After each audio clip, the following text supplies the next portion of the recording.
आप सभी का स्वागत है। मैं हूँ रानू माछर और मैं आपको लेकर आई हूँ गीता जी माछर के यहाँ पर, जिसे हम बुलाते हैं गीता जी की गणगौर। तो क्योंकि आप सभी को पता होगा कि अभी यहाँ पर गणगौर महोत्सव चल रहा है और ये जो गणगौर का त्यौहार है हम सब बहुत ही हर्ष और उल्लास के साथ में मनाते हैं। 16 दिन गंवर की पूजा करते हैं। जिस तरह गंवर माता अपने पीहर आई थी होली पर होली खेलने के लिए, तो वो वहीं रह गई थी इस गणगौर की पूजा को करने के लिए।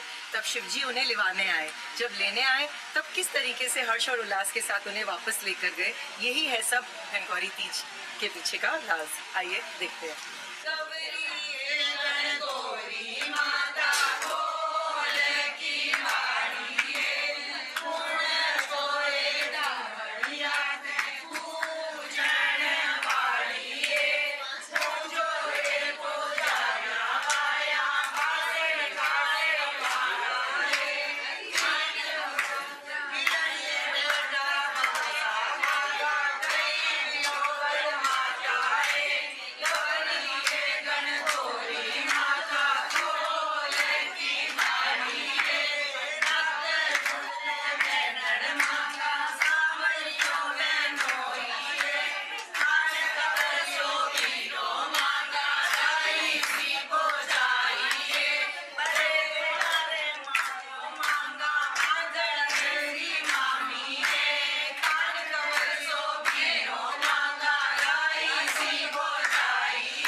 कृष्णा। तो आज हम हैं गीता जी की गणगौर के बीच में, जो जोधपुर में नहीं सिर्फ राजस्थान में, राजस्थान के बाहर पूरे इंडिया में बहुत पॉपुलर चल रही है। बिकॉज यहाँ पर बहुत सारी तरह की फेस्टिवल को बहुत सारे तरीकों से मनाया जाता है। तो आइए सुनते हैं गीता जी की जुबानी ही उनकी गणगौर की कहानी। तो जय श्री कृष्ण माँ। जय श्री राम। तो आप कितने सालों से गणगौर भिजवा रही हैं सबको, और आपका एक्सपीरियंस कैसा है इस गणगौर को भिजवाने का? मैं 16 साल से गणगौर पुजा रही हूँ, और गणगौर पुजाने का मुझे बहुत शौक है, क्योंकि मैं साल भर इंतजार करती हूँ कि गणगौर कब आए कब आए कब आए। मेरे को इंतजार रहता है इस बार क्या करना क्या नहीं करना। तो मुझे रीति रिवाज से अच्छे से पुजाने का मन करता है, ताकि नई नवेली बेटी हैं वो में वो भी सीखे कि गणगौर क्या होती। नहीं तो वो तो ओनली जीन्स टी शर्ट में ही रहती है, नहीं तो उनको सबको पता है कि गणगौर में इनके पास आना है तो ओनली साड़ी येलो है, ज्वेलरी पहननी, और बड़ी मस्ती से आती है। मेरा जितनी तिजनी होती है हर साल सब मेरा बहुत सहयोग करती है, तो मुझे बड़ा अच्छा लगता है। मैं कहती मेरी एक बहू नहीं है, मेरी सारी बहू है, मेरी एक बेटी नहीं है, मेरी सारी बेटी है, और मुझे सब सहयोग करती है। तो मुझे इतना अच्छा लगता है, मेरे को रात को नींद नहीं आती कि मैं कल क्या करवाऊंगी, कल क्या करवाऊंगी, कल क्या करना क्या नहीं करना। और मैं सबको इतनी डांटती हूँ, लेकिन वो मेरी गाड़ियाँ घी की नाड़ी समझती है, तो मुझे बड़ा अच्छा लगता है। मुझे बड़ा अच्छा। तो ये बात गीता जी ने क्लियर कर दी है कि हमें जो भी शादी ब्याह पे चढ़ाया जाता है वो सब हमें हमारे फेस्टिवल्स में पहनना होता है। तो जीन्स और टी शर्ट के अलावा हमारी साड़ी और हमारे जेवर जो है वो हमारी खूबसूरती को बढ़ाते हैं। मैं इतनी चूड़ियाँ पहनती हूँ, 4-4 हार पहनती हूँ, जितने ज्यादा पहनते हैं ना तो साल भर के अंदर गणगौर डबल देती है मेरे को। तो मैं ये सबको कहती हूँ कि फैशन से मत आओ, सारी ज्वेलरी पहन के आओ। तो मुझे शौक है, मेरी पुरानी ज्वेलरी जितनी भी है वो कंदोरे ही पहनती है, भुजबन भी पहनती है, मेरी बहू सब चीज़ पहनती है। मुझे खुशी होती है कि मेरे देखते देखते मेरी बहू सारी चीज़ पहनती है। तो मैं ऐसे में सब बहू बेटियों को सिखाती हूँ, तुम सब पहन के आओ। तो हम सबने सुना गीता माँ से कि कैसे गणगौर की पूजा ये कराते हैं और किस तरीके से ये उत्साहित रहते हैं। उसी तरीके से ये जो उत्साह है मैंने भी आज तक बरकरार रखा है, और 16 सालों से मैं भी लगातार उनके साथ में गणगौर पूज रही हूँ। पर अब हमारे साथ में धीरे धीरे जो नई नवेली लड़कियाँ हैं जिनकी शादी को 1 साल 2 साल हुआ है, वो भी सब जुड़ती जा रही हैं। तो आइए उनसे पूछते हैं और उनसे जानते हैं उनके मन के भाव गणगौर के लिए। तो आपको कितने साल हुए हैं शादी को? मेरी शादी को अभी 10 महीने हुए हैं, और ये मेरा फर्स्ट गणगौर है। अभी तक 4 दिन गणगौर के बहुत अच्छे गए, मुझे बहुत इंटरेस्टिंग लग रहा है ये, और बहुत मतलब ये मिक्सचर बहुत अच्छा है ट्रेडिशन का और जो हमको इतना जानने को मिल रहा है। It's very good, very nice. तो आपको कितना टाइम हुआ है गणगौर? शादी को अभी 4 महीने हुए हैं, और मैं अभी पियर आई हूँ गणगौर पूछने, और यहाँ पे मैंने गीता आंटी का ग्रुप ज्वाइन किया है, जहाँ में बहुत मज़ा आ रहा है। आज हमारा 5th डे है, और हमने आज अच्छे से पूजा की है और बहुत एंजॉय कर रहे हैं। तो आप बताएं कुछ। मुझे अभी शादी को 2 महीने हुए हैं, और मैंने सुना था कि गीता आंटी के यहाँ सबसे अच्छी गणगौर होती है जोधपुर में। तो मैंने सोचा, और मेरी और भाभी इसको भी लेकर आई साथ में कि सब ज्वाइन करते हैं। फिर आंटी ने बताया कि कैसे पार्वती मैया आई थी होली के बाद अपना पहला गणगौर मनाने के लिए, वैसे ही हम सब भी आए हैं गीता आंटी के यहाँ अपना पहला गणगौर मनाने। Ajiba, very nice very nice. और हमारे बीच में और भी नई नवेली लड़कियां हैं जो गणगौर पूज रही हैं। तो आप हर्षिता, आप बताएं कि आपको कैसा लग रहा है गणगौर पूजन? बहुत अच्छा लग रहा है, और मेरे को 2 महीने हुए शादी को, मेरा पहला गणगौर है। और यहाँ पे गीता आंटी वगैरह कभी फील नहीं कराते कि मैं इधर ऐसे हूँ, बिल्कुल सामने की तरफ मुझे हर कथा वगैरह सब कुछ बताते हैं कि हर रिचुअल के पीछे क्या एक्चुअल स्टोरी है। तो बहुत मज़ा आ रहा है। और इसी के साथ में हमारे साथ में एक और सुंदर सी दुल्हन है शिवानी, उनसे भी पूछ ही लेते हैं कैसा एक्सपीरियंस है उनका। मेरा भी गणगौर का बहुत अच्छा एक्सपीरियंस है। गीता आंटी सब कुछ बहुत अच्छे से सिखाते हैं, कथा जो भी गीत होते हैं उनका सार भी बताते हैं क्या चीज़ क्या होता है। तो बहुत अच्छा लगता है गीता आंटी के साथ। मेरा पहला गणगौर उनके साथ ही है, बहुत अच्छा। पास में बैठे हुए ईसर जी भी एक्चुअल में वैसे तो हमारे गणगौरी हैं, तो उन्हीं से भी जान लें कि कैसे ये जो वेशभूषा उन्होंने धारण करी है आज किसके रूप में है वो। आज ईश्वर जी के रूप में आई हूँ, और गीता आंटी ने बोला है कि रेडी होके आना है और यहाँ पे खूब एंजॉय करना है। और मेरा भी यहाँ पे फर्स्ट टाइम है, मेरी शादी को 4 साल हो चुके हैं, पर मेरा यहाँ का फर्स्ट टाइम बहुत अच्छा लग रहा है, बहुत ही बढ़िया। तो चलिए, आपने देखा किस तरीके से जो नई जनरेशन है, जो नई लड़कियां नए घर परिवारों में जुड़ रही हैं, बहुएं बन रही हैं, उन्हें भी हमारे संस्कृति के बारे में, हमारे फेस्टिवल के बारे में धीरे धीरे सब कुछ पता लगता जा रहा है। और यही तरीका है कि हम अपने फेस्टिवल्स को प्रमोट करें, हम हमारे ही जो नेक्स्ट जनरेशन है उनको ये बताएं कि हमारी जो पूजा है, जो विधि विधान है, ये सब के पीछे कोई ना कोई राज है। हम क्यों इनको किस तरीके से करते हैं, ये एक्चुअल में हमारे जीवन का सार है। जैसे हम 16 दिन यहाँ पूजा करते हैं, वैसे ही हमें हमारे ससुराल और पीहर में एक बैलेंस बना के रखना पड़ता है। ये पूजा, ये विधि विधान हमें वही बैलेंस सिखाते हैं। तो हमने सुना नई नवेली दुल्हनों का एक्सपीरियंस गणगौर माता की पूजा को लेकर, पर नई नवेली के साथ साथ में हमें जानना ज़रूरी है कि जो हमारे बुज़ुर्ग हैं, जो बुज़ुर्ग महिलाएं हैं, वो किस तरीके से, अब तो हमारे पास में बहुत साधन है, हमारे पास नौकर चाकर हैं, बहुत सारी सुविधाएं हैं, तो हमें निकलना बहुत आसान होता है अपने घर से। हर समय जब जिस समय पर पूजा रखी हम आ गए, और हम लेट हो जाते हैं तो भी हमें घर पे हमारी मदर इन लॉ सपोर्ट करने के लिए होती कि कोई बात नहीं बेटा, मैं संभाल लूँगी। लेकिन उस ज़माने के अंदर जब वो गणगौर पूजा करती थी, जब उन्होंने शुरुआत करी थी, तब ना तो कोई रिसोर्सेज थे, ना नौकर चाकर हुआ करते थे। उन्हें अपने घर का काम कर कर तैयार होकर फिर पूजा करने जाना होता था और वहाँ से आकर वापस काम करना होता था। तो आइए उनसे जानते हैं कि उनका कैसा एक्सपीरियंस है। तो माया जी, आप बताएं कि आप कितने सालों से गणगौर पूज रहे हैं? मेरी शादी को 35 साल हो गए। मैं पिछले 16 साल से गीता जी के यहाँ जुड़ी भी हूँ और यहाँ पूजा करती हूँ और बहुत यहाँ एंजॉय होता है। मैंने अपनी बेटी को और बहू को भी यहीं पूजा करवाई है और उन्होंने बहुत अच्छे से यहाँ सीखा है कि कैसे पूजा होती है। आप बताएं मीना आंटी। मेरी शादी को 40 साल हो गए, लेकिन मैं हर साल घर पूजती हूँ। लेकिन 16 साल से जो गीता जी के यहाँ घर पूज रही हूँ उसमें ज़्यादा मजा आता है और कहीं भी ऐसा मजा नहीं आया। मैं मेरी बहू को भी यहाँ लेके आई और दीपावली के बाद में सोचती हूँ कब होली आएगी, कब ये गणगौर का त्योहार आएगा। सारे मतलब साल भर वेट करती रहती हूँ कब गणगौर आएगी और कब हम पूछेंगे। बहुत इंजॉय होता है, बहुत मजा। और हम जानेंगे आंटी से कि आप बताएं आपको कितने साल हो गए हैं? मेरे को भी शादी को 35 साल हो गए और मैं राजपूत परिवार से हूँ और घर संभालना बहुत मुश्किल होता है और यहाँ भी आना गणगौर पे। मैं 4 साल से गीता जी के साथ गणगौर पूज रही हूँ और इतना अच्छा लगता है। पूरी साल इंतजार करती हूँ और पुराने रीति रिवाज से ही गणगौर पूजा की जाती है गीता जी के यहाँ और समय निकाल कर मुझे आना ही पड़ता है। आप बताएं। सूचना, मेरी शादी को 32 साल हो चुके हैं। 31 साल से हम हमारे घर पे ही पूजा करते हैं, लेकिन जब पिछले 2-4 दिनों पहले मुझे पता चला गीता आंटी की इतनी अच्छी पूजा होती है तो मेरे दिल ने ऐसा बोला कि हमको जल्दी से जल्दी जाना चाहिए। रात को लेट नाइट में मैंने फ़ोन किया आंटी मैं आ जाऊँ, तो बोले आजा बेटा कोई दिक्कत नहीं। हम कुछ भी काम करते हैं, आंटी हर गीत के बीच में, हर प्रोग्राम के बीच में हमसे क्वेश्चनिंग करते हैं, पूछते हैं आपको क्या करना, कैसे करना, उसका मीनिंग हम बताते हैं तो हमको अप्रिशिएशन भी मिलता है, हमको गिफ्ट भी मिलता है। और भी जानकारी लेते हैं गणगौर के इस त्योहार के बारे में। तो आइए शशि आंटी, आप बताएं कि आपका कैसा अनुभव है गणगौर पूजन को लेकर? मेरा गणगौर पूजन को लेकर बहुत अच्छा अनुभव है और मैंने काफ़ी सालों तक गणगौर पूजी और पहले पूछते थे, बहुत काम था, फिर भी दौड़ते थे, नहीं जाना है। अब तो बहुत सुविधा है और बहुत अच्छा लगता है और बच्चों को भी बताते भी गणगौर पूजो, ये अपना 16 दिन सुहाग का पूजन है। बहुत अच्छी आंटी, आप कुछ बताएंगे इसमें? गीता जी के साथ काफ़ी समय से हूँ और गणगौर पूजना बहुत अच्छा लगता है। मैं बुटीक का काम करती हूँ, फिर भी मेरा मन गणगौर आने का इंतजार करता है। इतना प्यार करती है कि बस आने का मन हो ही जाता है।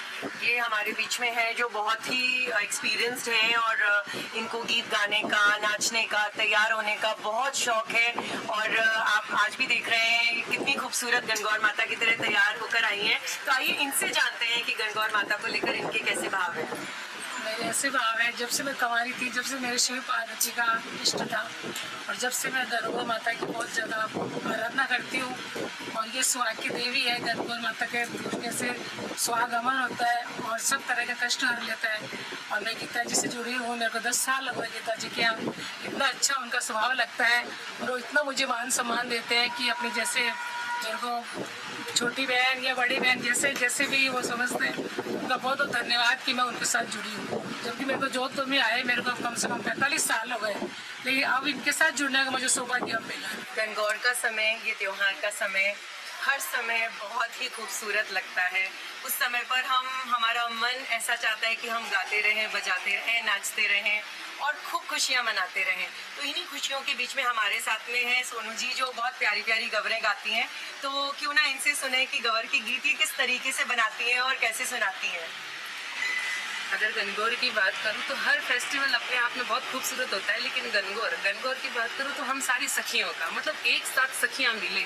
तो एक जो गीत आपने सुना है गणगौर का कि भंवर माने खेलन दो गणगौर, कि कैसे वो अपने साहब से कहती है कि देखो मुझे जाने दो ना, अब तो गणगौर आ गई है और अब मुझे जाना है अपनी सखियों के साथ। फिर इसमें एक लाइन और आती है कि हमारी सखियाँ जो है बाट, मतलब कि मेरी सारी सखियाँ इंतजार करती है, इसलिए भंवर जी अभी मेरे को रोको मत और मुझे जाने दो गणगौर पूजने के लिए। तो इसमें इतने भाव आते हैं ना। और 16 दिन, एक तो एक दिन मिलो और एक 16 दिन सखियों का साथ जो मिलता है, कोई ससुराल से आ रहा है, कोई पियर से आ रहा है, तो बहुत आनंद आता है। और हमको गाना गाने में इतना मजा आता है ना, उसमें सब सखियों का इतना साथ मिलता है कि बस क्या कहूँ। तो क्योंकि चैत चढ़ा हुआ है तो इनका जो गीत है उसको आगे अगर सुनना चाहें तो भंवर जी कहते हैं कि आप जाओ पूजो पर सांझ पड़िया घर आए।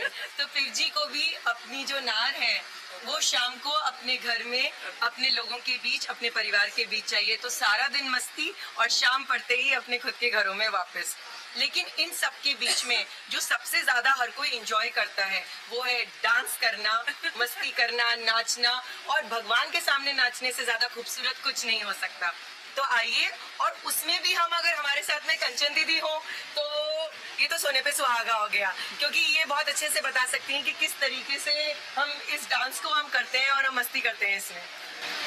बहुत ही आनंद आता है क्योंकि घर से सोच के ही आते हैं कि हम लोग कोई टाइम था कि जब हम लोग आज से 30 साल पहले 25 साल पहले पूछते थे तो रील का ज़माना नहीं था और इंस्टाग्राम, फेसबुक, सोशल मीडिया नहीं था। लेकिन हाँ, अभी हमें बहुत अच्छा लगता है कि हमारा जो आर्ट है, हमारा जो कल्चर है, through the dance, through the singing, वो ऑल ओवर वर्ल्ड के अंदर स्प्रेड हो रहा है। अगर आप हमको देखना भी चाहते हैं तो हम रोज़ एक जैसा कलर थीम रख करके हम लोग रील्स बनाते हैं। जितने भी ट्रेडिशनल गाने हैं उन सभी गानों को हम लोग चूज करते हैं, उसके ऊपर हम लोग स्टेप्स रेडी करते हैं और उसके बाद में एक भी उसमें से मिस नहीं हुए उसकी तरह कोरियोग्राफी करके हम लोग 1 मिनट का, 1.5 मिनट का एवरीडे बना करके कुछ न कुछ पोस्ट करते हैं। अगर आप सभी को देखना है लाइव इसका तो रानू माचर को फॉलो कर सकते हैं, कंचन जाजू को फॉलो कर सकते हैं इंस्टाग्राम पे, आपको सब चीज़ें वहाँ पे लाइव मिल जाएगी। क्योंकि हमारी कोशिश यही है कि हमारा जो त्योहार है, हमारी जो संस्कृति है, हमारे जो भगवान का पूजन है, वो सभी लोगों के बीच में आए और सब नई नवेली लड़कियां ये समझें कि हमारी जो पूजा और हमारी जो संस्कृति है वो हमें हर दिन कैसे हमें अपनी जिंदगी अपने ससुराल में और अपने पीहर में जीनी है, वो हमें उसकी सीख देती है। 16 दिन पूरे हो जाते हैं ना, तब हमारी सखियाँ, चाहे मैं हूँ चाहे हमारी सारी सखियाँ, वो एक लाइन गाती है और वो क्या गाती है, अरे पाछा जाता गोरा जी मर जी दुख पावे है, पाछा जाता गोरा जी मर जी दुख पावे है, मुड़ मुड़ के देखो रे, मुड़ मुड़ के देखो रे, मुड़ मुड़ के देखो रे, दिलदार गोरा जी दुख पावे है।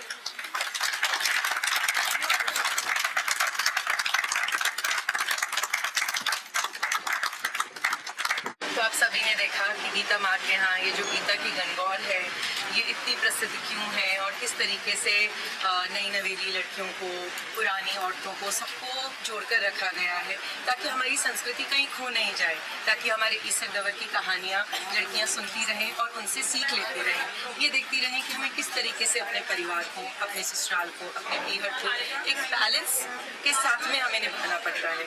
तो इस एपिसोड के लिए इतना ही, अगली बार फिर मिलेंगे कुछ और गवर की जानकारी के साथ में। जय श्री कृष्ण।